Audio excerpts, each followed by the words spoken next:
Fed governor advocates quicker cutting as inflation rises.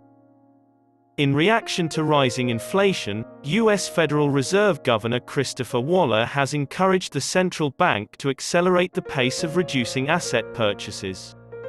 To me, the inflation figures are beginning to seem more like a large snowstorm that will linger on the ground for a long, Waller said at the Center for Financial Stability in New York.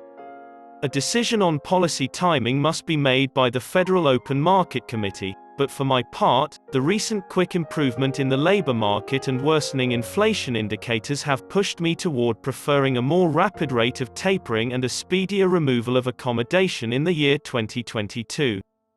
Waller argued that monetary policy is not required to react to transient price pressures caused by supply restrictions. The Fed should never react to any shocks, but it does, as it should, since all shocks are temporary and ultimately go away, he said, according to her. The president of the Federal Reserve Bank of St. Louis, James Bullard, has likewise endorsed speeding up the tapering process. "We might go quicker. We preserved the option of speeding up the taper if necessary," Bullard told Bloomberg Television. He planned to stop buying assets by the end of the first quarter of next year. Earlier this week, the Federal Reserve started reducing its $120 billion a month asset buying program by $15 billion. In mid-December, the central bank would limit monthly purchases by $15 billion.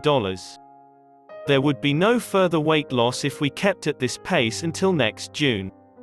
The U.S. Consumer Price Index (CPI) increased 6.2% year-on-year in October, the Labor Department said.